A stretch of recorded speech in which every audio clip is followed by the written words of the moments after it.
महाराष्ट्र की राजनीति में एकनाथ शिंदे ने जिस प्रकार से बगावती तेवर इख्तियार करने के बाद नई सरकार बना दी और मुख्यमंत्री बन गए। मुख्यमंत्री बनने के बाद उन पे 50 खोखे और तमाम तरह के आरोप उन पर लगे और वो आरोपों का सिलसिला लंबे समय तक चलता रहा।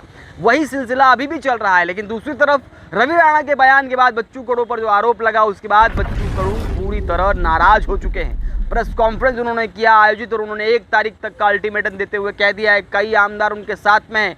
करीबन 8 आमदार उन्होंने बताया कि मेरे साथ हैं और जल्द ही वो 8 आमदारों के साथ, अगर रवि राणा ने जो आरोप लगाए हैं उसको साबित नहीं कर पाए और वर्तमान सरकार ने उन पर कोई कार्रवाई नहीं की, तो आने वाली 1 तारीख को 8 आमदारों के साथ कोई बड़ा फैसला ले सकते हैं। सूत्रों की माने तो बच्चू कडू उन आमदारों के साथ वर्तमान सरकार को दिए गए समर्थन को भी वापस ले सकते हैं।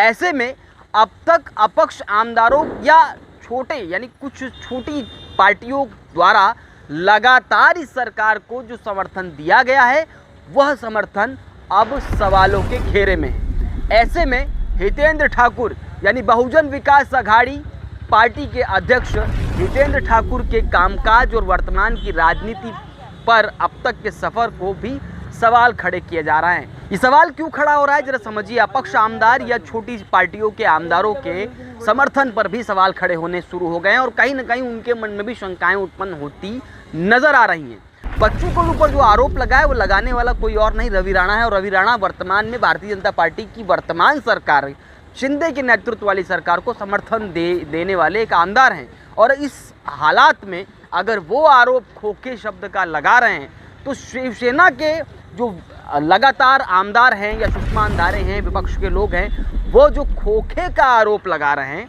इसका मतलब उस खोखे वाले आरोप में अगर सत्ता पक्ष पर समर्थन देने वाला आमदार भी ये खोखे शब्द का प्रयोग कर रहा है तो खोखा कहीं ना कहीं मिलता जुलता नजर आ रहा है। यानी विपक्ष और पक्ष दोनों ही खोखी शब्द का प्रयोग कर रहे हैं। ऐसे में बच्चू कडू के सियासत पर सवाल खड़े होने से पहले ही उन्होंने प्रेस कॉन्फ्रेंस किया और कहीं ना कहीं उन्होंने साफ तौर पे अपने पिस्तौल से वो राजनीतिक गोलियां दाग दी, जो 1 तारीख को नजर आएगा कि उन गोलियों का असर क्या कुछ होगा। ऐसे में हितेंद्र ठाकुर जैसी पार्टी जो लगातार समर्थन के साथ इस सरकार को खड़े रखे हैं, उस पर भी सवाल खड़े हो रहे हैं। अब सवाल यह है कि हितेंद्र ठाकुर अब क्या करेंगे, क्योंकि हितेंद्र ठाकुर का 3 अक्टूबर को जन्मदिन था। उस दिन उन्होंने उप मुख्यमंत्री और मुख्यमंत्री दोनों को ही बुलावा भेजा था, लेकिन उस दौरान नवरात्र का समय था और दोनों ही लोग उपस्थित नहीं हो पाए।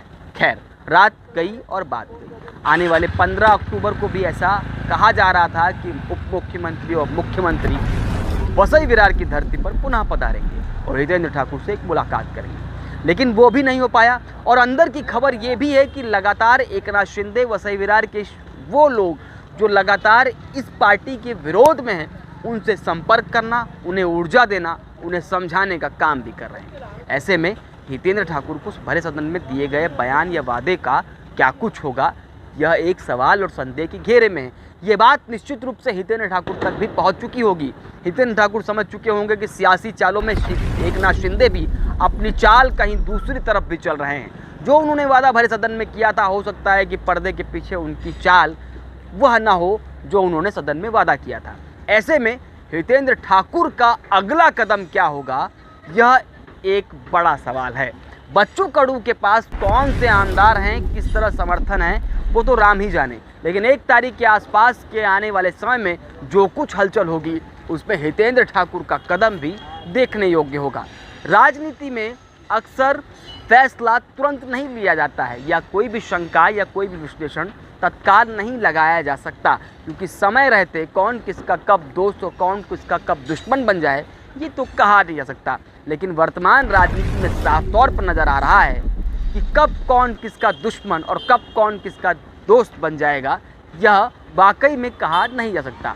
खैर, हितेंद्र ठाकुर का अगला कदम एकनाथ शिंदे की चाल चलन काम काज को देखने के बाद क्या कुछ होगा, ये सवालों के घेरे में।